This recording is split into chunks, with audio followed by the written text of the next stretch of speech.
दोस्तों सत श्री अकाल नमस्कार। मेरा नाम सुखी चाहल फ्रॉम सैन होजे कैलीफोर्निया ਤੇ ਅੱਜ ਮੈਂ ਸਰਦਾਰ ਸਿਮਰਨਜੀਤ ਸਿੰਘ ਮਾਨ ਦੇ ਘਰ ਦੇ ਵਿੱਚ ਇੱਥੇ ਕਿਲਾ ਹਰਨਾਮਪੁਰਾ ਤੇ ਜ਼ਿਲ੍ਹਾ ਫਤਿਹਗੜ੍ਹ ਸਾਹਿਬ ਤੇ ਮੈਨੂੰ ਬਹੁਤ ਮੇਰੇ ਲਈ ਮਾਣ ਦੀ ਗੱਲ ਹੈਗੀ ਹੈ ਤੇ ਮਾਨ ਸਾਹਿਬ ਦੇ ਅਸੀਂ ਘਰ ਆਏ ਹੋਏ ਹੈਗੇ ਆ। ਮਾਨ ਸਾਹਿਬ ਇੱਕ ਇੰਟਰਸਟਿੰਗ ਪੁਆਇੰਟ ਹੈਗਾ ਵੀ ਤੁਸੀਂ ਖਾਲਿਸਤਾਨ ਦੀ ਗੱਲ ਪੰਜਾਬ ਦੇ ਵਿੱਚ ਰਹਿ ਕੇ ਕਰੀ ਹੈਗੀ ਹੈ और कर रहे हैगे हो और उम्मीद है अगे भी करोगे हैगे। तुहानू कोई ऑब्जैक्शन नहीं, तुहानू कोई ये नहीं है भी तुसी खुलेआम तुसी उहदा प्रचार करते हैगे हो, डिमांड करते हो, तुसी अपना जमहूरीयत दे विच तुहाडे कोल फ्रीडम ऑफ स्पीच हैगी है, अधिकार हैगे ने, तुसी कॉन्स्टिट्यूशन के हिसाब नाल कुछ बाहर जिहड़ियां एलीमेंट हैगे ने जिन्हां दे विचों एक सिक्स फॉर जस्टिस उन्होंने अपना नाम रखा होया है। हुण तां सिक्स फॉर जस्टिस इंटरनेशनल बन गई। ਉਹ ਕਹਿੰਦੇ ਅਸੀਂ ਰੈਫਰੈਂਡਮ 2020 ਕਰਾਵਾਂਗੇ। ਪਿਛਲੇ 5-7 ਸਾਲ ਤੋਂ ਪਹਿਲਾਂ ਦੁਕਾਨਦਾਰੀ ਚਲਾ ਰਹੇ ਹੈਗੇ ਸੀਗੇ, ਉਸ ਤੋਂ ਬਾਅਦ ਹੁਣ 2021 ਕਰਾਉਣੇ ਹੈਗੇ। ਕਹਿੰਦੇ ਖਾਲਿਸਤਾਨ ਬਣਾ ਕੇ ਦੇਣਾ, ਰੈਫਰੈਂਡਮ ਕਰਵਾ ਦੇਣਾ ਹੈਗਾ। ਤੁਸੀਂ ਖਾਲਿਸਤਾਨ ਨੂੰ ਲੀਡ ਕਰਿਆ ਹੈਗਾ, ਤੁਹਾਡੇ 'ਚ ਲੋਕਾਂ ਦਾ, ਪੰਜਾਬ ਦੇ ਲੋਕਾਂ ਦਾ ਟਰਸਟ ਹੈਗਾ ਔਰ ਤੁਸੀਂ ਪੰਜਾਬ ਦੇ ਲੋਕਾਂ ਨੂੰ ਨੇ ਤੁਹਾਨੂੰ ਹਾਫ ਮਿਲੀਅਨ ਵੋਟਸ ਪਾ ਕੇ ਜਿਤਾਇਆ ਹੈ। ਇੱਕ ਵਾਰੀ ਨਹੀਂ ਮਲਟੀਪਲ ਪਰ ਜਿਤਾਇਆ ਹੈਗਾ। ਕੀ ਕੋਈ ਬੰਦਾ ਬਾਹਰ ਬਹਿ ਕੇ ਖਾਲਿਸਤਾਨ ਬਣਾ ਸਕਦਾ ਹੈਗਾ ਜਿਹੜਾ ਬੰਦਾ ਇੱਥੇ ਆਉਣ ਵਾਸਤੇ ਤਿਆਰ ਵੀ ਨਹੀਂ ਹੈਗਾ? ਨਹੀਂ, ਐਂ ਤਾਂ ਗਦਰੀ ਬਾਬੇ ਵੀ ਬਾਹਰੋਂ ਹੀ ਆਏ ਸੀਗੇ ਜੀ, ਜਿਨ੍ਹਾਂ ਨੇ ਹੈ ਨਾ ਆਏ ਸੀਗੇ ਅਤੇ ਇਹ ਵੀ ਆ ਸਕਦੇ ਹੈਗੇ। ਮੈਂ ਕਿਹਾ ਪੰਨੂ ਸਾਹਿਬ ਨੂੰ ਕਿ ਤੁਸੀਂ ਨੇਪਾਲ ਆ ਜਾਓ ਅਤੇ ਨੇਪਾਲ ਤੋਂ ਮੈਂ ਅੰਦਰ ਲੈ ਆਊਂਗਾ ਅਤੇ ਤੁਸੀਂ ਜਿਹੜਾ ਕੁਛ ਕਰਨਾ ਕਰਕੇ ਵਾਪਸ ਚਲੇ ਜਾਇਓ।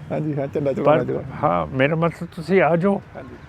ਪਰ ਉਹ ਨਹੀਂ ਆਉਂਦੇ। ਪਰ ਜਿਹੜਾ ਉਹ ਕਹਿੰਦੇ ਆ ਨਾ ਅਸੀਂ ਰੈਫਰੈਂਡਮ ਕਰਾਉਣਾ ਹੈ, ਸਿਰਫ ਇੰਡੀਪੈਂਡੈਂਟ ਬਾਦਸ਼ਾਹੀਆਂ ਸੋਵਰਨ ਸਟੇਟਸ UN ਤੋਂ ਰੈਫਰੈਂਡਮ ਕਰਾ ਸਕਦੀਆਂ। ਜਿਵੇਂ ਇੰਗਲੈਂਡ ਦੇ ਵਿੱਚ 2 ਹੋਇਆ, ਇੱਕ ਤਾਂ ਸਕਾਟਲੈਂਡ ਦੇ ਲਈ ਰੈਫਰੈਂਡਮ ਹੋਇਆ, ਇੱਕ ਬ੍ਰੈਕਸਿਟ ਦੇ ਲਈ ਹੋਇਆ, ਇੱਕ ਹੋਇਆ ਕੈਟਾਲੋਨੀਆ 'ਚ ਇਨ ਸਪੇਨ, ਇੱਕ ਇੱਧਰ ਹੋਇਆ ਸੀਗਾ ਸਾਊਥ ਈਸਟ ਏਸ਼ੀਆ ਦੇ ਵਿੱਚ। ਜਾਂ ਤਾਂ ਉਹ ਕੰਟਰੀ ਕਰਵਾਉਂਦੀ ਹੈ ਅਤੇ ਜਾਂ ਯੂਨਾਈਟਿਡ ਨੇਸ਼ਨਸ ਕਰਵਾਉਂਦੇ ਹੈ। 1948 ਦਾ ਜਿਹੜਾ ਪਲੇਬਸਾਈਟ ਦਾ ਮਤਾ ਹੈ UN ਸਿਕਿਉਰਿਟੀ ਕਾਊਂਸਲ ਦਾ ਫੋਰ ਕਸ਼ਮੀਰ, ਉਹ ਪੈਂਡਿੰਗ ਪਿਆ। ਪਰ ਮੇਰਾ ਮਤਲਬ ਹੈ ਅਸੀਂ ਆਪਣੇ ਆਪ ਰੈਫਰੈਂਡਮ ਨਹੀਂ ਕਰਾ ਸਕਦੇ ਹੈਗੇ। ਸੋ ਇਹ ਅਸੀਂ ਸਿੱਖਸ ਨੂੰ ਦੱਸਿਆ ਹੈਗਾ ਕਿ ਤੁਸੀਂ ਸਾਡੇ ਨਾਲ ਕਿਉਂ ਨਹੀਂ ਚੱਲਦੇ। ਅਸੀਂ ਖਾਲਿਸਤਾਨ ਦੇ ਮੁੱਦੇ 'ਤੇ ਇਲੈਕਸ਼ਨ ਲੜਦੇ ਹਾਂ ਅਤੇ ਜੇ ਤੁਸੀਂ ਸਾਡੇ ਨਾਲ ਚੱਲੋਗੇ ਤਾਂ ਤੁਹਾਡੇ ਲੋਕਾਂ ਦੀ ਵੋਟ ਗਿਣੀ ਜਾਊਗੀ।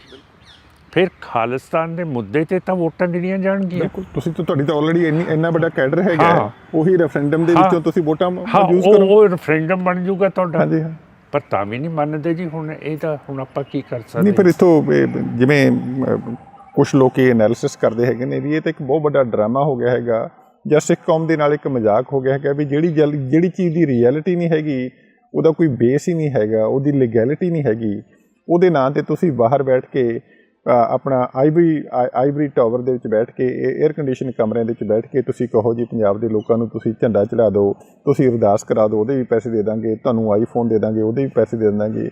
ਇਹ ਇੱਕ ਮਜ਼ਾਕ ਸਿੱਖ ਕੌਮ ਦੇ ਨਾਲ ਜਿਹੜਾ ਸ਼ੁਰੂ ਹੋ ਗਿਆ ਹੈਗਾ ਕਿ ਇਹ ਲੌਂਗ ਟਰਮ ਵਾਸਤੇ ਈਵਨ ਕਿ ਸਿੱਖਾਂ ਦੀ ਜਿਹੜੀ ਹੈਸੀਅਤ ਹੈਗਾ ਵੀ ਉਹਦੇ ਉੱਤੇ ਕੁਐਸਚਨ ਮਾਰਕ ਨਹੀਂ ਖੜਾ ਹੋਊਗਾ।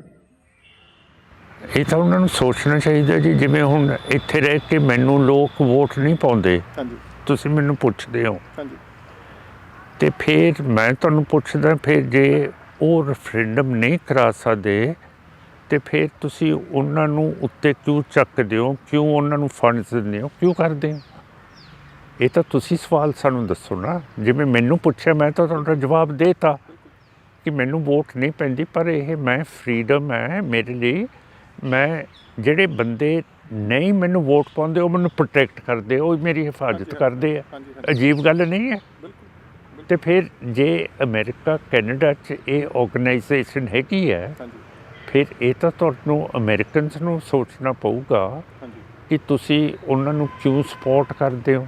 ਨਹੀਂ ਦੇਖੋ ਮਾਨ ਸਾਹਿਬ, ਇਹ ਬੜਾ ਤੁਹਾਡੇ ਲਈ ਮੇਰੇ ਲਈ ਜਿਹੜਾ ਕੁਐਸਚਨ ਹੈਗਾ, ਤੁਸੀਂ ਹਾਲਾਂਕਿ ਮੈਂ ਤੁਹਾਡੀ ਇੰਟਰਵਿਊ ਕਰਨ ਵਾਸਤੇ ਵੀ ਤੁਸੀਂ ਮੈਨੂੰ ਇਹ ਕ੍ਰੋਸ ਕੁਐਸਚਨ ਕਰ ਦਿੱਤਾ ਹੈਗਾ। ਨਹੀਂ, ਆਈ ਥਿੰਕ ਤੁਹਾਡਾ ਬੜਾ ਵੈਲਿਡ ਕੁਐਸਚਨ ਹੈਗਾ ਪਰ ਦੇਖੋ ਜੇਕਰ ਆਪਾਂ ਕਹੀਏ ਹੈਗੇ ਵੀ 99% ਲੋਕੀ ਉਹਨਾਂ ਨੂੰ ਨਹੀਂ ਸਪੋਰਟ ਕਰਦੇ ਹੈਗੇ, ਇਹ ਰਿਐਲਿਟੀ ਹੈਗੀ ਹੈ। ਜਿਹੜਾ 1% ਤੋਂ ਵੀ ਘੱਟ ਲੋਕੀ ਕਰਦੇ ਹੈਗੇ ਨੇ, ਕਿਉਂਕਿ ਤੁਸੀਂ ਦੇਖਿਆ ਹੈਗਾ, ਤੁਹਾਨੂੰ ਵੀ ਪਤਾ ਹੈਗਾ, ਤੁਹਾਡੀ ਹਰ ਰੋਜ਼ ਦਾ ਵਾਹ ਵਾਸਤਾ ਰਹਿੰਦਾ ਹੈਗਾ ਵੀ ਜਿਹੜੇ ਲੋਕੀ ਉੱਥੇ ਲੀਡਰ ਹੈਗੇ ਨੇ, ਇਮਰਜਿੰਗ ਹੈਗੇ ਨੇ, ਜਿਹੜੇ ਕਮਿਊਨਿਟੀ ਲਈ ਕੁਛ ਕਰਦੇ ਨੇ, ਉਹ ਜਾਂ ਤਾਂ ਲੋਕਲ ਗੁਰਦੁਆਰਾ ਸਾਹਿਬ ਦੀ ਉਹਦੇ ਵਿੱਚ ਇਨਵੋਲਵ ਹੋ ਗਏ ਹੈਗੇ, ਲੀਡਰਸ਼ਿਪ ਦੇ 'ਚ ਇਨਵੋਲਵ ਹੋ ਗਏ, ਕਮੇਟੀਆਂ ਦੇ 'ਚ ਇਨਵੋਲਵ ਹੋ ਗਏ ਹੈਗੇ। ਜਿਹੜੇ ਉਸ ਤੋਂ ਨਕਾਰੇ ਹੋਏ ਐਲੀਮੈਂਟ ਹੈਗੇ ਸੀਗੇ, ਉਹ ਉਹਨਾਂ ਦੇ ਬਹੁਤਿਆਂ ਜ਼ਿਆਦਾ ਨੇ ਵੀ ਉਹ 6 ਫॉर ਜਸਟਿਸ ਦੇ ਵਿੱਚ ਹੋ ਗਏ। ਉਹਨਾਂ ਤੁਸੀਂ ਦੇਖੋ ਫਰੀडम ਆਫ ਸਪੀਚ ਦੀ ਗੱਲ ਕਰਦੇ ਹੈਗੇ ਨੇ, ਪਰ ਉਹ ਦੂਜੇ ਬੰਦੇ ਨੂੰ ਬੋਲਣ ਦਾ ਅਧਿਕਾਰ ਨਹੀਂ ਦਿੰਦੇ ਹੈਗੇ। ਉਹ ਨਹੀਂ, ਤੈਨੂੰ ਕੋਈ ਇਹੋ ਨਹੀਂ ਵੀ ਮੇਰੇ ਕੋਲ ਫਰੀडम ਆਫ ਸਪੀਚ ਹੈਗੀ ਹੈ। ਜੇਕਰ ਉਹਨਾਂ ਨੂੰ ਤੁਸੀਂ ਕੁਐਸਚਨ ਕਰੋਗੇ ਹੈਗੇ, ਉਹ ਤੁਹਾਡੇ ਗਲੇ ਨੂੰ ਪੈਣਗੇ ਹੈਗੇ। ਜੇ ਤੁਹਾਨੂੰ ਤੁਸੀਂ ਜੈਨੂਅਨ ਕੁਐਸਚਨ ਕਰੋਗੇ ਹੈਗੇ, ਪੰਨੂ ਸਾਹਿਬ ਦੀ ਮੈਂ ਤੁਹਾਨੂੰ ਉਹ ਇੰਟਰਵਿਊ ਉੱਥੇ ਪਈ ਹੈਗੇ ਜੀ, ਉਹਦੇ ਵਿੱਚ ਉਹ ਤੁਹਾਨੂੰ ਪਹਿਲਾਂ ਕਹਿਣਗੇ ਜੀ ਇਹ ਡੋਡੇ ਪੀਂਦੇ ਹੈਗੇ ਨੇ, ਤੂੰ ਪੁਲਿਸ ਦਾ ਬੰਦਾ ਹੈਗਾ, ਤੂੰ RSS ਦਾ ਏਜੰਟ ਹੈਗਾ, ਤੂੰ ਮੋਦੀ ਦਾ ਬੰਦਾ ਹੈਗਾ, ਤੂੰ ਪੰਥ ਦਾ ਗਦਾਰ ਹੈਗਾ। ਇੱਦਾਂ ਦੇ ਕਰਕੇ ਵੀ ਜਿਹੜਾ ਲੋਕਲ ਕਮਿਊਨਿਟੀ ਦੇ ਵਿੱਚ ਉਹਨਾਂ ਦੀ ਕੋਈ ਸੇ ਨਹੀਂ ਹੈਗੀ। ਪਰ ਹੁੰਦਾ ਵੀ 40-50 ਬੰਦੇ ਜਾ ਕੇ ਕਿਸੇ ਕੋਈ ਚੰਗਾ ਕਮਿਊਨਿਟੀ ਦਾ ਕੋਈ ਚੰਗਾ ਕਾਰੋਬਾਰ ਹੈਗਾ, ਕੋਈ ਸ਼ਹੀਦੀ ਦਿਵਸ ਹੈ, ਉਹਦੇ 'ਤੇ ਜਾ ਕੇ ਤੁਸੀਂ ਝੰਡੇ ਲਗਾਉਣ ਦੇ ਨਾਲ ਇਹ ਨਹੀਂ ਹੈਗਾ ਵੀ ਤੁਸੀਂ ਲੋਕਾਂ ਦੀ ਤੁਹਾਡੇ ਨਾਲ ਸੇ ਹੈਗੀ ਹੈ। ਜੇਕਰ ਸੇ ਹੁੰਦੀ ਤਾਂ ਉਹ ਹਿੰਮਤ ਕਰਦੇ, ਪੰਜਾਬ ਦੇ ਚਾਹੁੰਦੇ, ਇੱਥੇ ਤੁਹਾਡੇ ਵਾਂਗੂ ਇੱਥੇ ਆ ਕੇ ਪਿੰਡਾਂ ਦੇ ਵਿੱਚ ਪ੍ਰਚਾਰ ਕਰਦੇ, ਕੋਈ ਇਲੈਕਸ਼ਨ ਲੜਦੇ ਹੈਗੇ। ਈਵਨ ਕਿ ਉਹਨਾਂ ਨੂੰ ਕੋਈ ਪਿੰਡ ਦੀ ਕੋਈ ਸਰਪੰਚ ਦੀ ਇਲੈਕਸ਼ਨ ਵੀ ਨਹੀਂ ਉਹ ਲੜਨ ਦੀ ਹਿੰਮਤ ਕਰਦੇ ਹੈਗੇ। ਇਸ ਕਰਕੇ ਵੀ ਰਿਐਲਿਟੀ ਹੈਗੇ, ਜਿਹੜਾ ਤੁਹਾਡਾ ਕੁਐਸਚਨ ਹੈ ਵੀ ਮੈਂ ਤੁਹਾਨੂੰ ਇਹ ਦੱਸ ਰਿਹਾ ਹੈਗਾ ਸੀਗਾ ਕਿ ਉਹਨਾਂ ਦੀ ਸੇ ਨਾ ਹੋਣ ਕਰਕੇ ਹੈਗੇ ਇੱਕ ਪ੍ਰੋਪੋਗੰਡਾ ਹੈਗਾ। ਪ੍ਰੋਪੋਗੰਡਾ ਕਰਕੇ ਜਿਹੜੀ ਖਾਲਿਸਤਾਨ ਦੀ ਸਹੀ ਮੂਵਮੈਂਟ ਵੀ ਹੈਗੀ ਸੀ, ਜਿਨ੍ਹਾਂ ਲੋਕਾਂ ਨੇ ਇੰਨੀਆਂ ਕੁਰਬਾਨੀਆਂ ਕਰੀਆਂ ਹੈਗੀਆਂ, ਈਵਨ ਕਿ ਉਸ ਨੂੰ ਵੀ ਬਹੁਤ ਵੱਡੀ ਠੇਸ ਪਹੁੰਚਾਈ ਹੈਗੀ ਹੈ, ਤਾਂ ਜੋ ਆਉਣ ਵਾਲੇ ਦਿਨਾਂ ਦੇ ਵਿੱਚ ਕੋਈ ਹੋਰ ਇੱਦਾਂ ਦੀ ਮੂਵਮੈਂਟ ਨਾ ਖੜੀ ਹੋ ਸਕੇ, ਕਿਉਂਕਿ ਲੋਕਾਂ ਦਾ ਵਿਸ਼ਵਾਸ ਉੱਠ ਜੂ ਇਹਨਾਂ ਲੋਕਾਂ ਦੀਆਂ ਕੁਛ ਐਕਟੀਵਿਟੀ ਦੀ ਵਜ੍ਹਾ ਕਰਕੇ ਹੈਗੇ। ਇਹ ਉੱਥੋਂ ਦੀ ਰਿਐਲਿਟੀ ਮੈਂ ਤੁਹਾਨੂੰ ਲਮਸਮ ਦੇ ਵਿੱਚ ਦੱਸ ਰਿਹਾ। ਪਰ ਅਮਰੀਕਾ ਦੇ ਵਿੱਚ ਸਾਡੀ ਪਾਰਟੀ ਦੀ ਪਾਰਟਿਸਪੇਸ਼ਨ ਤੇ ਜਿਹੜਾ ਅਸੀਂ ਕੰਮ ਕੀਤਾ ਬਹੁਤ ਜ਼ਿਆਦਾ ਅਸੀਂ ਤੁਹਾਨੂੰ ਦਿਖਾ ਸਕਦੇ ਹਾਂ, ਕਿਉਂ ਕਰਕੇ ਪੈਂਸਿਲਵੇਨੀਆ ਦੀ ਅਸੈਂਬਲੀ ਦੇ ਲੈਜਿਸਲੇਚਰ ਦੇ ਵਿੱਚ, ਨਿਊ ਜਰਸੀ ਦੇ ਲੈਜਿਸਲੇਚਰ ਦੇ ਵਿੱਚ ਅਸੀਂ ਪਾਸ ਕਰਾਤਾ ਹੈ ਕਿ Sikhs are a separate nationality, they are a separate religion which India does not recognize। ਅਸੀਂ ਸਾਰਾ ਕੁਝ ਉੱਥੇ ਕਰੀ ਜਾਂਦੇ ਹਾਂ, ਐ ਨਹੀਂ ਕਿ ਅਸੀਂ we are silent, we are absolutely active in America. ਤੇ ਕਨੈਕਟੀਕਟ ਸਟੇਟ ਦੇ ਵਿੱਚ ਅਸੀਂ ਜੈਨੋਸਾਈਡ ਜਿਹੜੀ 1984 'ਚ ਹੋਈ ਹੈ ਉਹਦਾ ਮਤਾ ਪਾਸ ਕਰਾਤਾ ਹੈ। ਇੱਕ ਹੋਰ ਸਟੇਟ ਹੈ, ਉਹਦਾ ਮੈਨੂੰ ਨਾਂ ਨਹੀਂ ਯਾਦ ਆਉਂਦਾ, 2 ਸਟੇਟਾਂ 'ਚ ਅਸੀਂ ਜਿਹੜੀ ਸਾਡੀ 84 ਸਿੱਖਾਂ ਦੀ ਜੈਨੋਸਾਈਡ ਹੋਈ ਹੈ ਉਹਦੇ ਮਤੇ ਪਾਸ ਕਰਾਤੇ ਹੈ। And we are looking for the Senate and the Congress to pass these resolutions. And Sardar Buta Singh, our organizer in America, is doing a splendid job. ਉਹਨਾਂ ਨੇ ਜਿਹੜੀ ਫਾਰਮਰਸ ਦੀ ਦਰਖਾਸਤ ਹੈ ਉਹ ਵੀ ਕਿਸੇ ਰੂਲ ਦੇ ਥੱਲੇ UN ਦੇ ਕੋਲੇ ਪੇਸ਼ ਕਰਤੀ ਹੈ, ਜਿਹਦੇ ਕਰਕੇ UN ਦੇ ਸੈਕਟਰੀ ਜਨਰਲ ਨੇ ਕਿਹਾ ਕਿ ਜਿਹੜਾ ਤੁਸੀਂ ਰੁੱਖਾਪੁਣ ਤੇ ਵਾਟਰ ਕੈਨਨਸ ਤੇ ਲਾਠੀ ਚਾਰਜ ਫਾਰਮਰਸ ਦੇ ਉੱਤੇ ਕਰਦੇ ਹੋ, ਇਹ ਨਜਾਇਜ਼ ਹੈ। ਜੇ ਤੁਸੀਂ ਪੀਸਫੁਲ ਬੰਦਿਆਂ ਦੇ ਉੱਤੇ ਇਸ ਤਰ੍ਹਾਂ ਕਰੋਗੇ ਫਿਰ ਇਹ ਗਲਤ ਗੱਲ ਹੈ ਕਿ ਇਹ ਤੁਸੀਂ protest peacefully is legal and constitutional। ਫਿਰ ਇਹ ਸਾਰਾ ਕੁਝ ਤਾਂ ਅਸੀਂ ਉੱਥੇ ਵੀ ਕਰਾਈ ਜਾਂਦੇ ਹਾਂ ਜੀ। ਬਿਲਕੁਲ ਨਹੀਂ, ਬਿਲਕੁਲ। ਤੇ ਫਿਰ ਇਹ ਫਿਰ 6 ਫॉर ਜਸਟਿਸ ਨੂੰ ਵੀ ਤਾਂ ਇਹ ਜਿਵੇਂ ਅਸੀਂ ਕੰਮ ਕਰਦੇ ਹਾਂ, ਜੇ ਸਾਡੇ ਨਾਲ ਉੱਥੇ ਰਲ ਜਾਣ, ਇਹਨਾਂ ਕੋਲੇ ਪੈਸਾ ਬਹੁਤ ਹੈ, then we can have a representative in London and Washington DC। and Punjab ਤੇ ਚਲੋ we are okay, we don't want any money from anybody, we are okay। but the thing is, ਜੇ ਸਾਡੀ ਜਿਹੜੀ ਲੋਕ ਕਹਿੰਦੇ ਆ ਟੁੱਟੀ ਫੁੱਟੀ ਪਾਰਟੀ ਹੈ, ਇੰਨਾ ਕੰਮ ਕਰ ਰਹੀ ਹੈ ਅਮਰੀਕਾ ਦੇ ਵਿੱਚ, then Sikhs for Justice should also follow this course, peaceful lobbying, which is very important in Western countries, and get to the root of the problem and get these resolutions passed। India is very bitter ਕਿ ਇੱਥੇ ਤਾਂ India ਦੇ ਵਿੱਚ we are not Sikhs, we are Hindus as per the constitution। But in Pennsylvania and in New Jersey and in total America they are passing resolutions that we are an independent faith and a religion. We are not binded to Hinduism. ਹਾਂਜੀ ਮਾਨ ਸਾਹਿਬ ਤੁਸੀਂ ਇੱਕ ਬਹੁਤ ਮੈਨੂੰ ਇਹ remind ਕਰਵਾ ਦਿੱਤਾ ਹੈਗਾ। ਮੈਂ ਤੁਹਾਨੂੰ ਇੱਕ ਬਹੁਤ ਸਿੰਪਲ ਐਗਜ਼ਾਮਪਲ ਦਿੰਦਾ ਹੈਗਾ ਜੀ ਵੀ ਇਹ ਲੋਕੀ ਕਿਸ ਤਰ੍ਹਾਂ ਦੂਜਿਆਂ ਦੀ ਆਰਗੇਨਾਈਜੇਸ਼ਨ ਦਾ ਦੂਜਿਆਂ ਦੇ ਕਰੇ ਹੋਏ ਕੰਮ ਦਾ ਆਪ ਕ੍ਰੈਡਿਟ ਲੈਣ ਦੀ ਕੋਸ਼ਿਸ਼ ਕਰਦੇ ਹੈਗੇ ਨੇ ਔਰ ਕਾਫੀ ਵਾਰੀ ਇਹ ਕਾਮਯਾਬ ਵੀ ਹੋਏ ਨੇ। ਪਿਛਲੇ 2 ਹਫ਼ਤੇ ਪਹਿਲਾਂ ਸੈਨ ਫਰਾਂਸਿਸਕੋ ਦੇ ਵਿੱਚ ਲੋਕਲ ਆਰਗੇਨਾਈਜੇਸ਼ਨ ਜਿਹਦੇ ਵਿੱਚੋਂ ਤੁਹਾਡਾ ਅਕਾਲੀ ਦਲ ਅੰਮ੍ਰਿਤਸਰ ਵੀ ਮਾਨ ਉਹਨਾਂ ਦੀ ਵੀ ਇਨਵੋਲਵਮੈਂਟ ਹੈਗੀ ਸੀ, ਜਕਾਰਾ ਮੂਵਮੈਂਟ ਹੈਗੀ ਸੀ, ਹੋਰ ਬੜੇ ਪ੍ਰੋਮੀਨੈਂਟ ਰਿਸਪੈਕਟਡ ਜਿਹੜੀ ਆਰਗੇਨਾਈਜੇਸ਼ਨ ਸੀ ਉਹਨਾਂ ਨੇ ਇੱਕ ਕਾਲ ਦਿੱਤੀ ਹੈਗੀ ਸੀ ਵੀ ਦੇਖੋ ਕਿਸਾਨਾਂ ਦਾ ਜਿਹੜਾ ਪੀਸਫੁਲ ਮੂਵਮੈਂਟ ਹੈ ਅਸੀਂ ਸਪੋਰਟ ਕਰਦੇ ਹੈਗੇ ਹਾਂ ਔਰ ਤੁਹਾਨੂੰ ਵੀ ਕਰਨਾ ਚਾਹੀਦਾ, ਮੈਂ ਵੀ ਕਰ ਰਿਹਾ ਹੈਗਾ ਔਰ ਇਹਦੇ ਵਿੱਚ ਕੋਈ ਦੋ ਰਾਏ ਨਹੀਂ ਹੈਗੀਆਂ। ਲੋਕੀ ਸੈਨ ਫਰਾਂਸਿਸਕੋ ਦੇ ਵਿੱਚ 12,000 ਕਾਰ ਤੋਂ ਜ਼ਿਆਦਾ, ਦੇਖੋ ਜੀ ਸੈਨ ਫਰਾਂਸਿਸਕੋ ਤੋਂ ਲੈ ਕੇ ਫਰੈਜਨੋ ਤੋਂ ਲੈ ਕੇ ਓਕਲੈਂਡ ਤੋਂ ਲੈ ਕੇ ਸੈਨ ਹੋਜੇ ਕਿੱਥੋਂ ਲੋਕੀ ਆਏ, ਟ੍ਰੈਫਿਕ ਜਾਮ ਹੋ ਗਿਆ ਹੈਗਾ, 12,000 ਕਾਰਾਂ ਆਈਆਂ ਹੈਗੀਆਂ ਔਰ ਲੋਕਾਂ ਨੇ ਆਪਣੀਆਂ ਧੀਆਂ ਭੈਣਾਂ ਬੱਚੇ ਮਾਂ ਬਾਪ ਸਾਰੇ ਉੱਥੇ ਲੈ ਕੇ ਆਉਂਦੇ ਹੈਗੇ ਵੀ ਨਹੀਂ ਸਿੱਖਾਂ ਦਾ ਪੰਜਾਬੀਆਂ ਦਾ ਕਿਸਾਨਾਂ ਦਾ ਮਸਲਾ ਹੈਗਾ ਔਰ ਲੋਕਾਂ ਨੇ ਸਪੋਰਟ ਕਰਿਆ ਹੈਗਾ। ਜਿਹੜੀ ਬੇਸ਼ਰਮੀ ਦੀ ਗੱਲ ਹੈ ਸਭ ਤੋਂ ਵੱਡੀ, ਸਿਕਸ ਫॉर ਜਸਟਿਸ ਨੇ ਸੈਨ ਫਰਾਂਸਿਸਕੋ ਇੰਡੀਅਨ ਕੌਂਸਲੇਟ ਦੇ ਸਾਹਮਣੇ ਜਾ ਕੇ ਸਵੇਰੇ ਇਹਨਾਂ ਨੇ ਆਪਣਾ ਅੱਡਾ ਲਗਾ ਲਿਆ ਕਿਉਂਕਿ ਦੁਕਾਨਦਾਰੀ ਇਹਨਾਂ ਨੂੰ ਕਰਨੀ ਆਉਂਦੀ ਹੈ ਔਰ 7 ਵਜੇ ਉੱਥੇ ਜਾ ਕੇ ਇਹਨਾਂ ਨੇ ਲਾ ਲਿਆ ਔਰ ਲੋਕੀ 9 ਵਜੇ ਸ਼ੁਰੂ ਹੋਣਾ ਹੈਗਾ ਸੀ, ਸਾਰੇ ਟ੍ਰੈਫਿਕ ਦੇ ਵਿੱਚ ਫਸ ਗਏ ਹੈਗੇ। ਇਹਨਾਂ ਨੇ ਉੱਥੇ ਜਿਹੜਾ ਇੱਥੇ ਆਪਣਾ ਕੁਛ ਸੈਕਸ਼ਨ ਆਫ ਇੰਡੀਅਨ ਮੀਡੀਆ ਚਾਹੁੰਦਾ ਹੈਗਾ ਸੀ ਵੀ ਖਾਲਿਸਤਾਨ ਦੇ ਨਾਲ ਪੰਜਾਬੀ ਇਹਨੂੰ ਆਪਣੀ ਫਾਰਮਰ ਮੂਵਮੈਂਟ ਨੂੰ ਕਨੈਕਟ ਕਰਨਾ ਹੈਗਾ ਸੀਗਾ, ਉਹ ਤਾਂ ਇਹਨਾਂ ਨੇ ਆਪ ਕਰ ਰਹੇ ਹੈਗੇ ਨੇ। ਸਿਕਸ ਫॉर ਜਸਟਿਸ ਨੇ ਉੱਥੇ ਖਾਲਿਸਤਾਨ ਦੇ ਝੰਡੇ ਉਹ ਲਗਾ ਕੇ ਅਸੀਂ ਇਹਨਾਂ ਦਾ ਰੈਫਰੈਂਡਮ ਦੀਆਂ ਵੋਟਾਂ ਬਣਾਓ ਜੀ, ਆਜ਼ਾਦੀ ਹੀ ਇੱਕੋ ਹੈਗੀ ਹੈ, ਪੰਜਾਬ ਜਿਹੜਾ ਆਕੂਪਾਈਡ ਸਟੇਟ ਹੈਗੀ ਹੈ, ਮਤਲਬ ਕਿ ਉਹਨੂੰ ਖਾਲਿਸਤਾਨ ਦਾ ਰੰਗ ਦਿੱਤਾ ਹੈਗਾ। ਵੀ ਇਸ ਤੋਂ ਵੱਡੀ ਬੇਸ਼ਰਮੀ ਕੀ ਹੋ ਸਕਦੀ ਵੀ ਤੁਹਾਡੇ ਇੱਕ ਕਿਸਾਨਾਂ ਦਾ ਇੱਕ ਮੂਵਮੈਂਟ ਹੈਗਾ, ਤੁਹਾਡੇ ਵਰਗੇ ਲੋਕਾਂ ਦੀ, ਈਵਨ ਕਿ ਤੁਹਾਡੀ ਜਿਹੜੀ ਆਰਗੇਨਾਈਜੇਸ਼ਨ ਉਹਨਾਂ ਲੋਕਾਂ ਦੀ ਮਿਹਨਤ ਹੈਗੀ ਹੈ, ਉਹਨਾਂ ਲੋਕਾਂ ਦੇ ਕਹਿਣ 'ਤੇ ਲੋਕੀ ਉੱਥੇ ਆਏ ਹੈਗੇ ਨੇ, ਆਪਣੀਆਂ ਬੇਟੀਆਂ ਨੂੰ ਲੈ ਕੇ ਆਏ ਨੇ, ਬੱਚਿਆਂ ਨੂੰ ਲੈ ਕੇ ਆਏ ਨੇ, ਬਜ਼ੁਰਗਾਂ ਨੂੰ ਲੈ ਕੇ ਆਏ ਹੈਗੇ ਨੇ। ਤੁਸੀਂ ਇੱਕ ਫਾਰਮਰ ਦਾ ਮੂਵਮੈਂਟ, ਇੱਕ ਪੀਸਫੁਲ ਮੂਵਮੈਂਟ ਚੱਲ ਰਿਹਾ ਹੈਗਾ, ਤੁਸੀਂ ਉਹਦੇ ਵਿੱਚ ਕਿਉਂ ਇੰਟਰਫੇਅਰ ਕਰਕੇ ਉਹ ਉੱਦਾਂ ਹੀ ਖਾਲਿਸਤਾਨ ਬਣਾਉਣ ਦੀ ਕਿਉਂ ਗੱਲ ਕਰਦੇ ਹੈਗੇ ਹੋ? ਇਹ ਇਸ ਕਰਕੇ ਵੀ ਤੁਸੀਂ ਜਿਵੇਂ ਕਹਿੰਦੇ ਹੈਗੇ ਵੀ ਤੁਹਾਡੇ ਵਰਗੇ ਆਰਗੇਨਾਈਜੇਸ਼ਨ ਹੈਗੀਆਂ ਨੇ ਬਹੁਤ ਚੰਗਾ ਕੰਮ ਕਰਦੀਆਂ ਹੈਗੀਆਂ ਨੇ, ਪਰ ਇਹੋ ਜਿਹੇ ਜਿਹੜੇ ਬੇਸ਼ਰਮ ਲੋਕ ਹੈਗੇ ਨੇ ਉਹਨਾਂ ਨੂੰ ਡਿਸਕ੍ਰੈਡਿਟ ਕਰਨ ਦੇ ਵਿੱਚ ਬਹੁਤ ਜ਼ਿਆਦਾ ਕਾਮਯਾਬ ਹੋਏ ਹੈਗੇ ਨੇ। ਤੁਹਾਨੂੰ ਵੀ ਉੱਥੋਂ ਇਨਫੋਰਮੇਸ਼ਨ ਆਈ ਹੋਣੀ ਵੀ ਤੁਹਾਡੇ ਲੋਕਾਂ ਨੇ ਆਪ ਫਾਰਮਰ ਮੂਵਮੈਂਟ ਦੇ ਵਿੱਚ ਕਿੰਨੀ ਜ਼ਿਆਦਾ ਉੱਥੇ ਹੁਣ ਵੀ ਕਰ ਰਹੇ ਹੈਗੇ ਨੇ ਇੱਥੇ ਵੀ ਜੀ, ਪਰ ਅਸੀਂ ਇਹਨਾਂ ਨੂੰ ਤੋੜਨ ਦੇ ਲਈ ਤਾਂ ਨਹੀਂ ਕੋਈ ਗੱਲ ਕੀਤੀ। ਜਿਹੜੀ ਇੰਡੀਆ ਦੇ ਵਿੱਚ ਫਾਰਮਰਸ ਦੀ ਜਦੋਜਹਿਦ ਹੋ ਰਹੀ ਹੈ, ਅਸੀਂ ਉੱਥੇ ਬੈਠੇ ਹਾਂ, ਬਿਲਕੁਲ ਜਿਹੜੀ ਚੀਜ਼ ਇਹ ਮੰਗਦੇ ਹੈ ਉਹ ਅਸੀਂ ਮੰਗਦੇ ਹਾਂ। ਅਸੀਂ ਉੱਥੇ ਜਾ ਕੇ ਤਾਂ ਨਹੀਂ ਕਿਹਾ ਕਿ ਸਾਨੂੰ ਖਾਲਿਸਤਾਨ ਚਾਹੀਦਾ। ਜੇ ਅਸੀਂ ਖਾਲਿਸਤਾਨ ਦੀ ਗੱਲ ਉੱਥੇ ਕਰਦੇ ਹਾਂ ਤੇ ਫਿਰ ਇਹ ਜਿਹੜੀ ਜਦੋਜਹਿਦ ਕਿਸਾਨਾਂ ਦੀ ਹੈ ਕਮਜ਼ੋਰ ਹੁੰਦੀ ਹੈ। ਫਿਰ ਅਸੀਂ ਤਾਂ ਦਗਾ ਕਰਦੇ ਹੋ, ਫਿਰ ਤਾਂ ਉਹਦੇ ਨਾਲ ਨਹੀਂ ਡਰੈਗ ਕਰ ਰਹੇ ਹੋ ਤੁਸੀਂ, ਉਹਨੂੰ ਉਹਦੇ ਨਾਲ ਬਿਟਰੇ ਕਰ ਰਹੇ ਹੋ। ਹਾਂ, ਤੇ ਜੇ ਕਿਸਾਨਾਂ ਦੀ ਜਦੋਜਹਿਦ ਕਾਮਯਾਬ ਹੋ ਜੇ ਫਿਰ ਸਾਨੂੰ ਸਿੱਖਣ ਨੂੰ ਪਤਾ ਫਾਇਦਾ ਤਾਂ ਸਾਨੂੰ ਹੀ ਹੈ, ਫਾਇਦਾ ਸਾਰਾ ਨਹੀਂ। ਲੋ ਦੂਜੀ ਗੱਲ ਇਹ ਵੀ ਕਹਿੰਦੇ ਹੈਗੇ ਵੀ ਚਲੋ ਜਿਹੜੇ ਸਿਕਸ ਫॉर ਜਸਟਿਸ ਦੇ ਕੁਝ ਬੰਦੇ ਹੋਣਗੇ ਉਹ ਵੀ ਕਹਿੰਦੇ ਹੋਣਗੇ ਵੀ ਚਲੋ ਠੀਕ ਹੈ, ਉਹਨਾਂ ਦੇ 'ਚ ਵੀ ਕੁਝ ਫਾਰਮਰ ਦੇ ਹੋਣਗੇ, ਉਹ ਵੀ ਫਾਰਮਿੰਗ ਨਾਲ ਬਿਲੋਂਗ ਕਰਦੇ ਹੋਣਗੇ, ਪਰ ਕੀ ਇਹ ਪਲੇਟਫਾਰਮ ਸਹੀ ਪਲੇਟਫਾਰਮ ਹੈਗਾ ਵੀ ਖਾਲਿਸਤਾਨ ਦੀ ਗੱਲ ਕਰਨਾ ਕਿਸਾਨਾਂ ਦੀ ਮੂਵਮੈਂਟ ਦੇ ਵਿੱਚ ਬੈਠ ਕੇ? ਫਿਰ ਅਸੀਂ ਤਾਂ ਨਹੀਂ ਜੀ ਕਰ ਰਹੇ, ਪਰ ਇਹ ਹੁਣ ਉੱਥੇ ਸਿਕਸ ਫॉर ਜਸਟਿਸ ਜਿਹੜਾ ਉਹਨਾਂ ਦਾ ਪ੍ਰੋਗਰਾਮ ਹੈ, ਬਹੁਤ ਪੜ੍ਹੇ ਲਿਖੇ ਹੈਗੇ ਹੈ, ਅਸੀਂ ਇਹਨਾਂ ਨੂੰ ਪੂਰੀ ਤਰ੍ਹਾਂ ਹੈਲਪ ਕਰਦੇ ਰਹੇ ਹਾਂ। ਜਦੋਂ ਇਹ ਬਾਦਲ ਗਿਆ ਸੀਗਾ, ਇਹਨਾਂ ਦੇ ਕੋਲੇ ਤਾਂ ਕੋਈ ਗਵਾਹ ਨਹੀਂ ਸੀ ਪੇਸ਼ ਹੋਣ ਦਾ। ਸਾਡੀ ਪਾਰਟੀ ਦੇ ਗਵਾਹਾਂ ਨੇ ਜਾ ਕੇ ਬਾਦਲ ਦੇ ਖਿਲਾਫ ਬਿਆਨ ਦਿੱਤੇ ਕੋਰਟ ਦੇ ਵਿੱਚ। ਉਹਨਾਂ ਨੇ ਜਾ ਕੇ ਕਿਹਾ ਕਿ ਜੀ ਉੱਥੇ ਬਹੁਤ ਜ਼ੁਲਮ ਕਰ ਰਿਹਾ ਹੈ ਨਾ, ਤੁਸੀਂ ਇਹਨਾਂ ਨੂੰ ਪੁੱਛ ਲਿਓ ਕਿ ਇਹਨਾਂ ਦੇ ਇੰਡੀਪੈਂਡੈਂਟ ਗਵਾਹ ਸੀਗੇ ਨਹੀਂ ਸੀਗੇ, ਸਾਡੀ ਪਾਰਟੀ ਦੇ ਸੀਗੇ।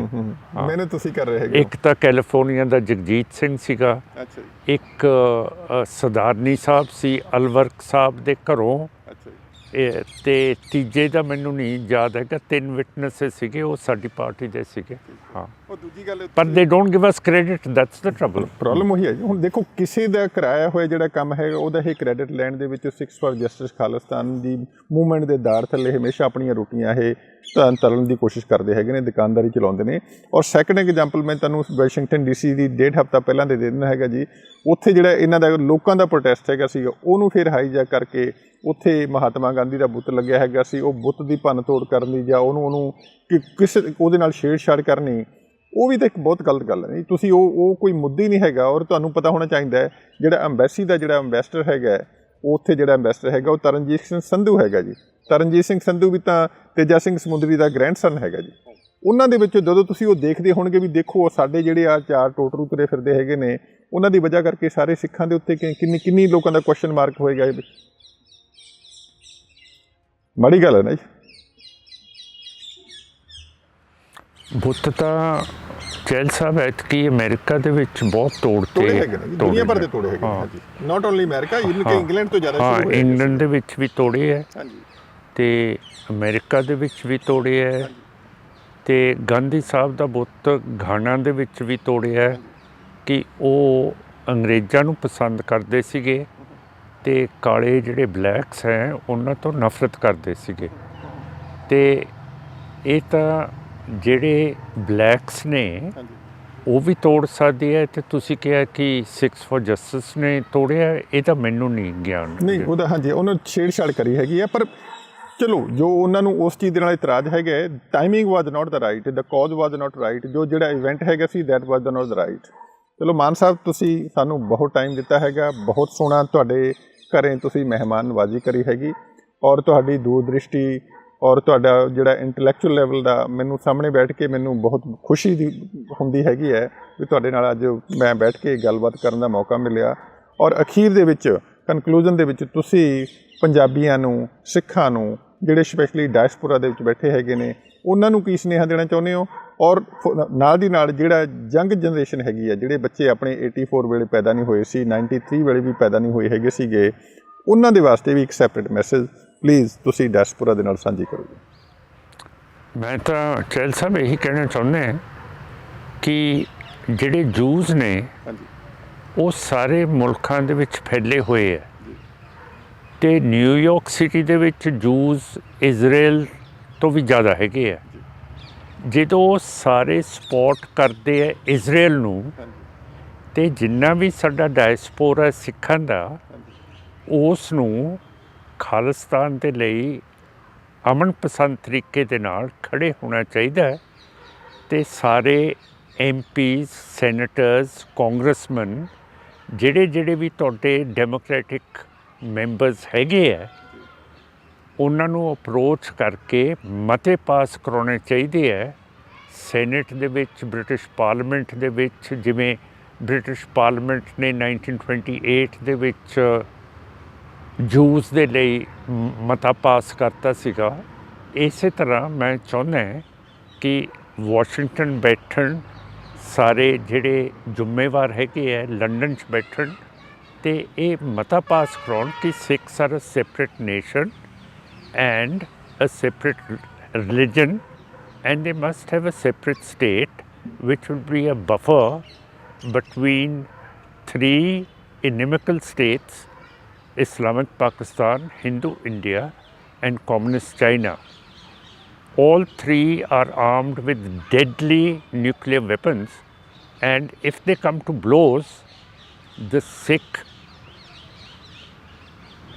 habitations will become the field of the next nuclear war. So if a Sikh state comes into being, it will prevent a nuclear war in South Asia. It will be a place of peace, and everybody can live here according to its constitution, which will naturally be the same of which the Lahore Darbar from 1799 to 1849 existed under Maharaja Ranjit Singh's rule.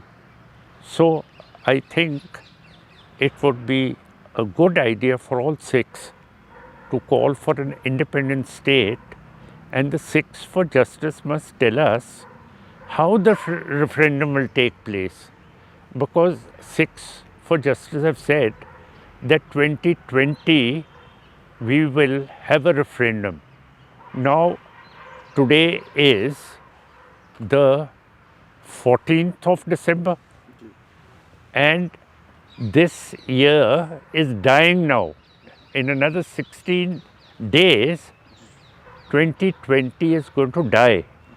So, if they haven't bought this referendum as they promised, then when will they bring this referendum? And I just want to tell them to support us, because we asked for Khalistan in the native land where Khalistan is going to be born and created, because we fight elections, and every vote that is cast for Akali Dal Amritsar is for Khalistan. So if you can't have a referendum in the UN, you can have it right over here by supporting a party. So where's the difficulty in it? It's the easiest way to propagandize your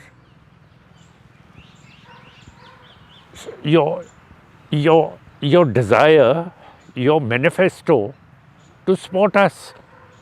And we hope that sense will dawn on everybody, and if they are in for Khalistan, then they will support our party, and we are ready to give any appointments what anybody wants. But I can tell you one thing, that since this party works on the basis of what son Janelle Singh Pindramala died and was martyred, and where mothers have given their children's blood for this ideology of Khalistan, this is never going to die. And neither is our party going to die, because we live and work and die also on that very ideology. So Khalistan has to come about, because mothers have sacrificed their sons for this ideology. I'll be grateful to Jail Saab. He's come all the way from California, and I'm very, very grateful to have him with us and with his team of photographers. I thank you all for coming. Vaheguru Ji Ka Khalsa, Vaheguru Ji Ki Fateh.